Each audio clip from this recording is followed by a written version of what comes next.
Salut, c'est Kairi, j'espère que vous allez bien. Je reviens aujourd'hui avec une nouvelle vidéo. Et aujourd'hui, je me rends compte que j'ai toujours ce crayon. Je pense que j'ai ce crayon dans toutes les vidéos, mais c'est juste parce que j'ai tout le temps mon journal à portée de main et donc je suis tout le temps en train de prendre des notes partout. Donc, vous allez le voir souvent, je pense, ou d'autres couleurs. Mais en tout cas, aujourd'hui, je venais pour parler d'un sujet qui revient souvent quand je parle avec mes clients. Donc, en général, ce sont tous des entrepreneurs. Et la peur, c'est quelque chose qui revient souvent. Donc, la peur d'échouer, la peur de prendre la mauvaise décision, la peur de si ça ne marche pas, si telle et telle chose ne marche pas. Et donc, ce que ça donne souvent comme symptôme ou comme conséquence, c'est l'indécision. OK? Donc, parce qu'ils ont peur de prendre les mauvaises décisions, ils ont peur de ce que ça va, de comment ça va paraître s'ils échouent, ils ont peur que ça ait un mauvais impact sur les employés ou sur leur famille, etc. Donc, c'est pour ça que je voulais venir parler de ça aujourd'hui. Et ça tombait parfaitement aussi parce que mardi, en fait, j'ai la chance de faire partie d'un groupe d'entrepreneurs et qui est coaché par Tony Robbins, Anthony Robbins. Donc, si vous connaissez, ben, vous voyez ce que c'est tellement une super belle chance, mais sinon, faut aller sur Google et puis rechercher Tony Robbins. Vous allez trouver sur Internet des millions ou des milliards de résultats. C'est pas mal le père du coaching tel qu'on le connaît aujourd'hui. Okay? Je ne dis pas que le coaching n'existait pas avant, que ce soit personnel ou d'affaires, de gestion, etc. C'est juste que c'est la personne qui a rendu ça ce que c'est aujourd'hui. Et donc, justement, et on parlait de la peur, justement. Donc, c'était parfait. C'est comme si tout synchronisait. Donc, c'est pour ça que je me suis dit, je vais venir vous transmettre ce qui nous a posé comme question et que j'ai trouvé génial.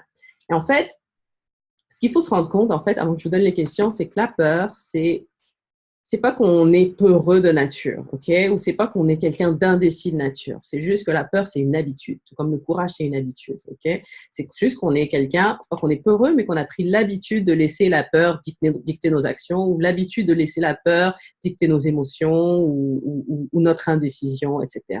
Donc, l'idée, c'est d'identifier pourquoi on a ces peurs-là. Qu'est-ce qui fait dans notre mental, dans nos façons de penser qui fait qu'on laisse la peur pénétrer aussi loin et qu'est-ce qu'on peut faire pour améliorer les choses, OK? Et pour se sentir plus en contrôle, pour prendre action de manière un peu plus proactive, etc. Et donc, ce qui nous a posé comme question mardi, ça va être ces trois questions. Et je vous invite à vous les poser pour identifier là où vous pourriez avoir des choses à améliorer, pour avoir plus de courage dans vos décisions, dans vos actions, etc. La première question, c'était un autre petit disclaimer avant de vous poser ça. La raison de ces questions-là, c'est de réaliser vos pensées sont surtout tournées vers quoi? Parce que comme je vous disais, là, ce à quoi vous pensez devient votre réalité. Tout ce qu'on cherche, on trouve, en gros. Okay? C'est pour ça que tout le monde a raison, tout le monde a tort en même temps. C'est parce que tout ce qu'on cherche, on trouve. C'est en fonction des filtres qu'on s'est installés, de nos croyances, etc., qu'on développe la vie qu'on développe, l'environnement qu'on a. Donc, l'environnement dans lequel on est. Et pour moi, c'était une vérité difficile à avaler au départ quand j'ai compris que j'étais malade à cause de moi, j'étais en dette à cause de moi, j'étais dans juste l'environnement dans lequel je vivais, tout ce qui faisait que j'étais là où j'étais au moment où je l'étais, c'était à cause de moi. Et de prendre cette responsabilité, et c'est à cause de ce qui se passe dans la tête. Okay? Et donc, l'idée de ces trois questions-là, c'est de vous poser les questions et de vous presque se diagnostiquer pour commencer à voir où est-ce qu'il y a un shift qui doit avoir lieu, okay? Pour que cette peur sorte de ma vie. Donc, première question. Est-ce que vous avez l'habitude de vous concentrer sur ce que vous avez ou de vous concentrer sur ce que vous n'avez pas? Sur ce qui vous manque dans votre vie. Okay? Quand on se concentre sur ce qu'on a, donc c'est le verre à moitié plein, ben là, c'est là qu'il y a de la gratitude, qu'on est capable de voir les bonnes choses autour de soi. Puis on ne peut pas être en état de gratitude et avoir peur en même temps. C'est comme le cerveau, il n'est pas capable de composer avec les deux émotions en même temps. Okay? Il n'est pas comme vous êtes, vous ne pouvez pas être super heureux et au même moment être terrifié. C'est deux choses qui ne fonctionnent pas en même temps. Okay? Donc, l'idée, c'est de commencer à tourner l'esprit vers ce qui est positif, vers ce qu'on a, vers ce sur quoi on est euh, ce pourquoi on a de la gratitude, etc., versus ce qui manque dans notre vie. Parce que quand on est concentré sur ce qui manque dans la vie, ça veut dire qu'on est concentré sur l'argent qu'on n'a pas, on est concentré sur les compétences qu'on n'a pas, sur les talents qu'on n'a pas, sur tout ce que les autres semblent avoir, mais que nous, on n'a pas. Okay? Et donc, ça nous met comme dans un état d'infériorité, ça nous met dans un état de peur, de paraître même devant les gens, parce que c'est comme si on n'est pas à la hauteur. Okay? Et donc, on ne veut pas prendre de décision parce que si on se trompe, ben, ça va venir confirmer qu'on n'est pas à la hauteur. Vous voyez ce que je veux dire? Et donc, l'idée ici, avec cette question, c'est d'identifier si vous deviez vous écouter pendant quelque temps. Est-ce que vos pensées tournent plus vers « Ah, je suis contente que j'ai ça, j'ai ces compétences, ta, ta, ta, ta. » Et donc là, on se bâtit un petit peu versus « Oh, j'ai pas ces compétences-là, j'ai pas assez d'argent, je sais pas si je prends la bonne décision. » Et là, on se rabaisse, en fait. Okay? Et quand on se rabaisse comme ça, ben, on a tendance à avoir un peu plus peur. Et on a tendance à être indécis parce qu'on ne veut pas prendre une décision qui va venir confirmer qu'on n'est pas bon. Okay? Donc, ça, c'est la première question. Est-ce que vous voyez le verre à moitié vide ou à moitié plein? C'est-à-dire, vous vous concentrez sur ce que vous n'avez pas, ce qui manque dans votre vie versus ce que vous avez et ce que vous avez en gratitude et que vous avez beaucoup dans votre vie, ok? Donc, ça peut être des émotions que vous ressentez, ça peut être des expériences que vous avez vécues, des talents que vous avez, le cercle d'amis que vous avez, les enfants, votre famille, votre santé, etc. Il y a plein de choses qui peuvent rentrer là-dedans, mais de se concentrer là-dessus. Deuxième question. Est-ce que vous vous concentrez, donc vos pensées tournent plus vers ce que vous pouvez contrôler ou vers ce que vous ne pouvez pas contrôler? Donc, ceux qui réussissent en général, ou ceux qui on donne l'impression qu'ils sont on their game, etc., c'est des gens qui se concentrent sur ce qu'ils peuvent contrôler. Okay? Ils passent pas leur temps à spéculer sur des choses sur lesquelles ils n'ont aucun contrôle. S'il va pleuvoir, s'il va se passer telle et telle chose au niveau politique plus tard, oui, c'est toujours bon d'être au courant de ce qui se passe, etc., mais de ne pas tourner toute notre attention sur ces choses qui sont dans un futur plus ou moins lointain et sur lesquelles on n'a vraiment aucun contrôle. Okay? Sur la réaction des autres, si on prend telle décision, il y a tellement de choses sur lesquelles on n'a pas contrôle, mais quand les gens sont peureux, en général, si vous faites attention, ils ont toujours peur de choses sur lesquelles ils n'ont aucun contrôle. Okay? Les choses qu'ils peuvent contrôler, là, ils se sentent plus confiants et donc ils vont faire ces choses-là, mais ils vont passer la plupart de leur temps, la grande majorité de leur temps, sur les choses sur lesquelles ils n'ont aucun contrôle. Et donc là, ils se sentent impuissants. Et donc là, ils se sentent pas à la hauteur. Et donc, on commence à se rabaisser, puis à avoir peur de prendre action, parce qu'on a peur de venir confirmer qu'on n'est pas bon. Okay? Donc, quand vous voyez que vous commencez à vous concentrer à avoir peur de choses, si ce sont des choses sur lesquelles vous n'avez pas de contrôle, c'est de commencer à vous donner l'habitude de ramener vos idées sur les choses sur lesquelles vous avez un contrôle. Une façon super simple de faire ça, c'est quand, par exemple, c'est ce que j'avais commencé à faire au début, puis que ça m'a vraiment bien réussi, c'est que quand je voyais que mon esprit commençait à aller sur des choses, même par rapport à mon entreprise, sur ce qui va se passer dans 6 mois, ce qui va se passer dans 1 an, et que j'ai l'impression que j'ai des grands rêves, j'ai l'impression que c'est trop gros et que peut-être que je ne serais pas capable de le faire, c'est de laisser tomber ça et de se mettre à l'action sur quelque chose tout de suite que je peux contrôler. Donc, même si c'est commencer à faire une liste de gens à qui je veux parler, ben, je vais faire ça. Si c'est envoyer un email, juste n'importe quoi qui pousse à prendre action, l'action, c'est le meilleur antidote de la peur. Okay? Donc, même si ce n'est pas quelque chose qui va vous permettre de régler votre problème en une seule fois, mais ça va pousser votre esprit à faire autre chose. Okay? Et comment ça m'était venu à l'idée la première fois, c'est parce que j'ai réalisé avec mon fils, quand je l'ai eu, ma première expérience de maman, qu'un enfant, quand il est en train de pleurer, soit parce qu'il a peur ou parce qu'il est fâché, etc., il suffit de venir et to disrupt. Il suffit de venir et d'interrompre ce qu'il est en train de se faire comme idée au niveau mental. Donc moi, souvent, je venais soit avec une question ou avec une blague ou quelque chose de totalement débile où je crie, ok, n'importe quoi pour interrompre la tangente qu'il est en train de se faire dans sa tête, et tout de suite ça le ramène à maintenant, puis là on commence à faire d'autres affaires, puis il a oublié, ok. Donc j'ai réalisé ça avec mon fils, maintenant je le fais avec ma fille aussi, c'est qu'à chaque fois qu'ils partent dans leur tangente mentale, là où j'ai aucune idée de ce qui se passe là-dedans, mais ça marche pas d'interrompre ça rapidement. Et le meilleur moyen d'interrompre ça, c'est avec une action. Donc, d'abord, switcher la pensée, puis ensuite, commencer à prendre action sur quelque chose. OK? Ça vous sort de l'inertie là, que génère la peur. Donc, la première question, je vous disais, c'est est-ce que vous vous concentrez sur ce que vous avez versus ce que vous n'avez pas, ce qui vous manque? Deuxième question, est-ce que vous êtes plus concentré sur ce que vous avez, ce que vous pouvez contrôler versus ce que vous ne pouvez pas contrôler? OK? Troisième question, c'est est-ce que vous vous concentrez plus sur, dans votre tête, vos pensées, est-ce que c'est plus tourné vers le passé, vers le présent, ce qui se passe maintenant, ou vers le futur? OK? Beaucoup de peurs viennent de choses qui sont passées, qui ont eu lieu dans notre passé, soit dans notre passé à nous, ou qu'on a vu d'autres personnes, que c'est arrivé à d'autres personnes. OK? Et donc, le fait de se concentrer sur ce passé-là constamment, comme je vous disais, on a un système avec des filtres. OK? Et ces filtres-là vont toujours aller chercher des indices pour venir confirmer ce qu'on pense. Il est fait pour ça. C'est ça qui nous garde en vie, c'est ça qui fait qu'on a survécu pendant autant de siècles. OK? Si on est constamment tourné vers le passé, sur les choses qui étaient, sur les choses qui ont eu lieu, oui, c'est bon de savoir ça et d'en tirer des leçons, mais de vivre constamment dans ce qui a été dans le passé, ça fait qu'on n'est pas capable de prendre action maintenant. Okay? Et ça fait aussi qu'on revit constamment, surtout si on pense à des erreurs qu'on a faites ou toutes les mauvaises choses qui peuvent mal se passer parce qu'on l'a déjà vu, bah, ça veut dire qu'on est constamment en train de les tourner dans notre tête et notre cerveau va aller nous trouver, je vous garantis, des preuves que ce qu'on pense est vrai. C'est comme ça qu'il fonctionne et pour ça, j'aimerais que tout le monde comprenne que c'est comme ça que notre cerveau fonctionne et que vous pouvez changer ça. OK?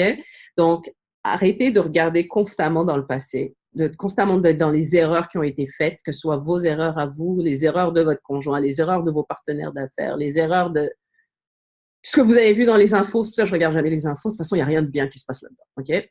Mais donc, arrêtez de regarder ça et plutôt faire comment les gens qui réussissent, si vous regardez comment ils réfléchissent, ils ont leur cible très détaillée. Ils savent exactement où est-ce qu'ils en vont. Ils savent souvent même où est-ce qu'ils s'en vont la prochaine étape et ils connaissent déjà les étapes d'après. OK? Donc, clarifier dans la tête où est-ce qu'on s'en va et ensuite ramener à maintenant, ramener au moment présent, se concentrer sur le moment présent. Une chose que j'ai apprise et pour moi, ça a été une habitude de mettre ça en place dans ma vie, mais ça enlève du stress, truc de fou, c'est de vivre dans des compartiments, dans des fenêtres de 24 heures. OK? C'est-à-dire, oui, dans mon journal, comme je vous ai dit, j'ai toujours en tête là où je veux aller, mais toutes mes actions, toutes mes pensées, je les concentre sur les prochaines 24 heures. OK? Que j'appelle mon présent, même si dans une heure, c'est plus techniquement le présent, c'est le futur, mais donc le présent et le futur très, très, très proches. OK? Donc, les prochaines 24 heures, vous concentrez votre attention là-dessus. Les 24 heures, on a plus l'impression d'être en contrôle parce que c'est quelque chose qui est très proche, c'est dans notre environnement très immédiat et c'est beaucoup plus palpable. OK?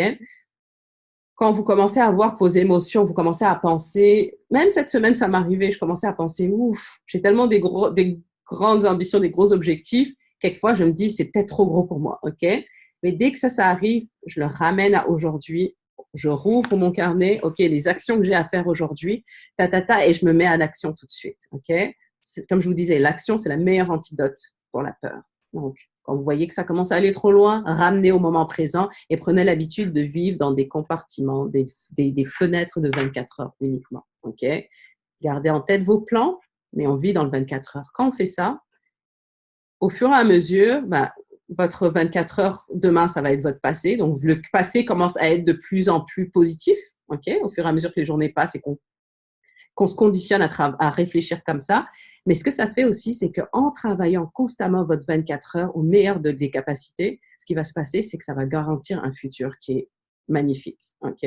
C'est pour ça que maintenant, ça m'a enlevé tellement de doutes que j'avais par rapport au futur, par rapport à ce que je suis capable de faire, etc., parce que je sais que je donne mon maximum dans chaque 24 heures.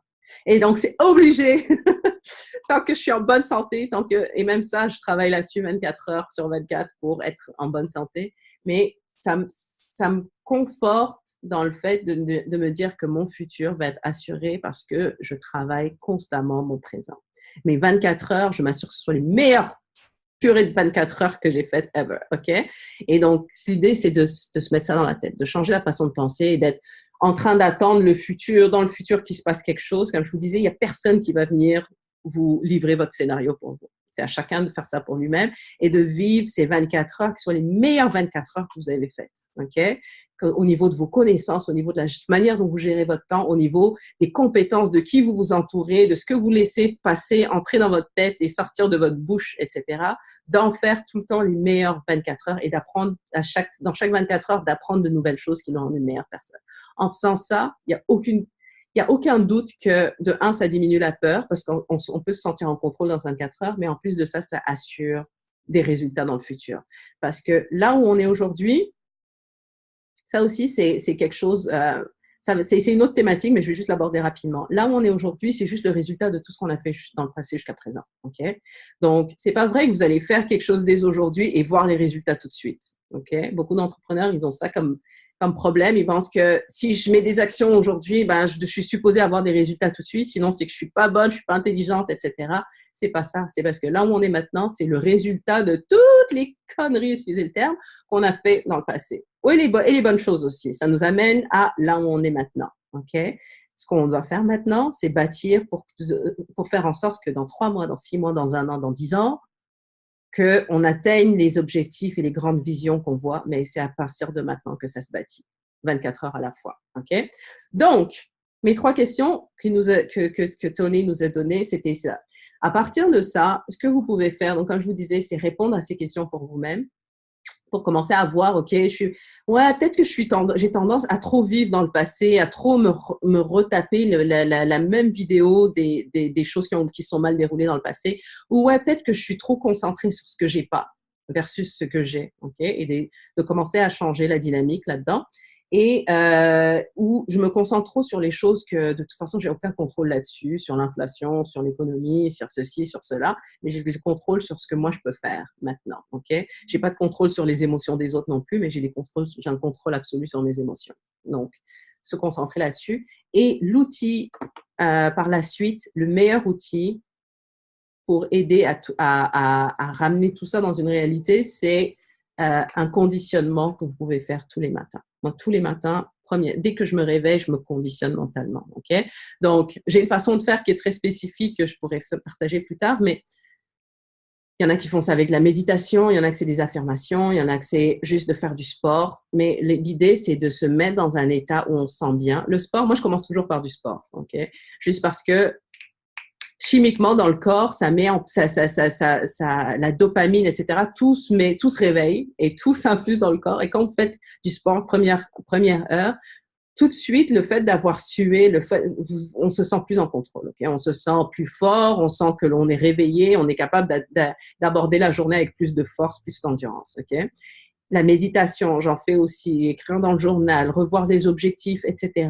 Donc, de se faire une routine en matinée, avant tout contact avec le monde extérieur. Je fais ça avant que les enfants se réveillent. Je fais ça avant que mon téléphone, d'ailleurs, ceux qui me connaissent savent que mon téléphone, je l'éteins tous les soirs, je le mets en mode avion et je le rallume le matin seulement après avoir fait ma routine, après m'être occupée de mes enfants pour qu'ils aillent à l'école, après avoir fait les choses les plus importantes. Pour moi, pour mon entreprise, c'est juste là que j'allume mon téléphone. Avant ça, je pense que même au travail, ils avaient pris l'habitude que je réponds juste pas le matin. OK? Et c'est une habitude, une discipline qu'il faut se donner à soi-même parce que à partir du moment où vous ouvrez au reste du monde, il y a toutes sortes de choses qui rentrent et comme je vous dis, ça vient vous conditionner. La plupart des gens se laissent conditionner par ce qui se passe dans le monde extérieur. L'idée, c'est d'apprendre à vous conditionner vous-même le matin avant de faire quoi que ce soit dans votre journée, d'avoir votre propre rituel pour vous conditionner mentalement. Okay? Comme je vous disais, ça peut être la méditation, du sport, se bâtir, des affirmations.